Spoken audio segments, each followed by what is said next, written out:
Hey everyone, Matthew here, and I am going to be taking a close look at this guy, the Bandai, Banpresto, Deformation King, Godzilla 2019 from Godzilla King of the Monsters figure. Holy crud, is that a long name?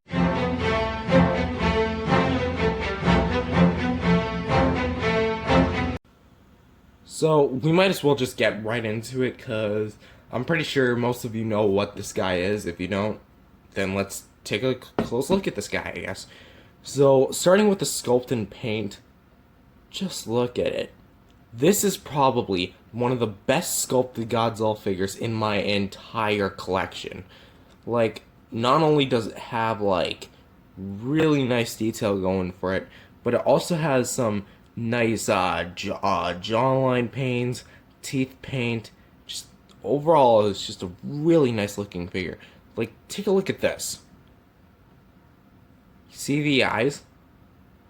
This isn't movie accurate per se, but it's a nice stylistic take on Godzilla. Moving down to his body, you see that you get like a really nice glossy paint finish with a matte plastic, and it just looks so good, almost like it came out of water. Kind of reminds you of the NECA figure in a way. Going back to the mouth, actually, it's very glossy, as you can see. And like, just look at that detail up on the top of the mouth and the bottom of the mouth. Teeth are looking really nice, sharp, and also these guys almost gave me a cut one time, which was pretty surprising for not an action figure, but like, you know, something of this size. The dorsal fins on Godzilla, they look pretty fine too.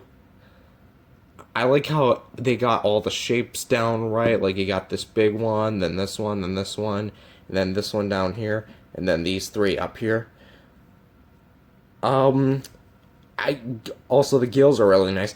I get it's a chibi, but something I find really awkward is how the gills are like down here, right? And then he has two going off to the side. And the thing is, there's enough space going down that you can place the gills right here. But instead, they put the gills right where it meets the shoulder. And grabbing my NECA 2019 Godzilla real quick, that is sort of the case, but it doesn't necessarily touch it. And plus, it's much more below the jawline as opposed to like being like with beside the jawline. So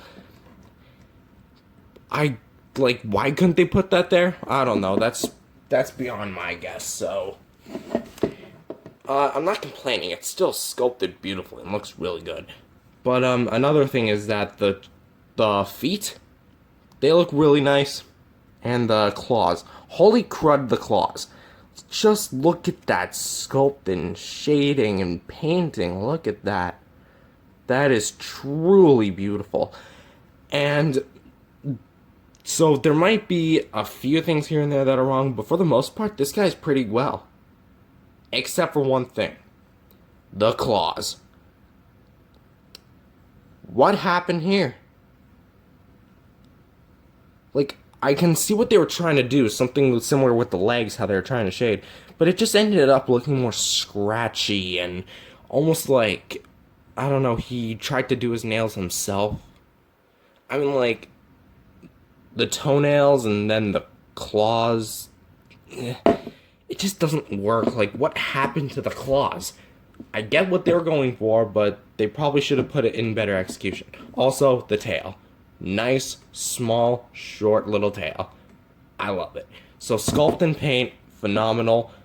I give it probably like a 9 or 8 out of 10, just simply because those claws are the only little nick inside that little coffin that's preventing it from being 100%. Well, to many people's surprise, this figure actually comes with an accessory.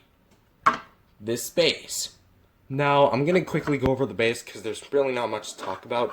There's a couple buildings here and there that kind of look like trains crumbled up. We got some buildings over here, which there's no windows or doors, so how did the humans enter this exactly? I don't know. We have some more rumble and crumble stuff over here. And on the bottom, there's really not much to talk about, so, I mean, there's a made in China, or Bandai Spirits made in China.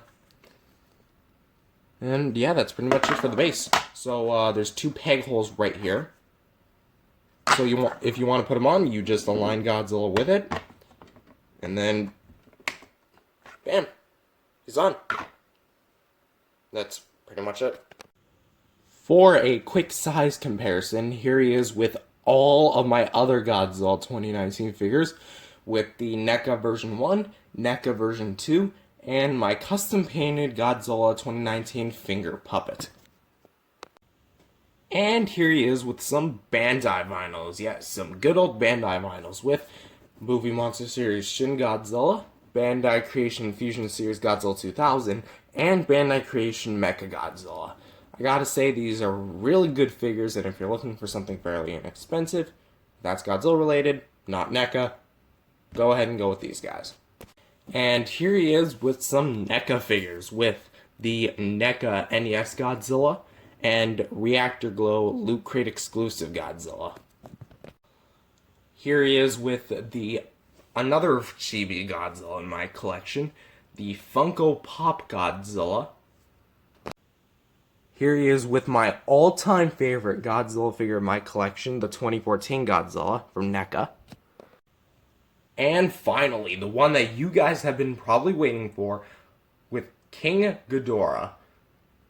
Stay tuned for his review. It should be coming fairly soon. So, final thoughts. At the end of the day, this is a really good figure. I highly recommend this to any Godzilla fan, or anyone who just wants a King of the Monsters chibi Godzilla figure.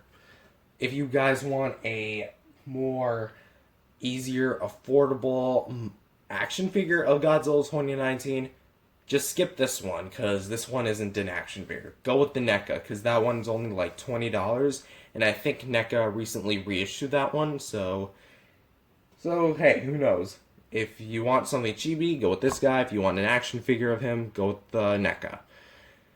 So, honestly, I'd say this is a really good figure, and I give this sucker a 9 out of 10. Only thing stopping it is I wish there was a little bit more paint on the base, and the claws could have been fixed up a little bit. But for the most part, completely satisfied with this figure. And overall, guys, I'm pretty much done with this review. I will see you guys in the next video. Subscribe if you're new, and I will see you guys next time. Bye-bye.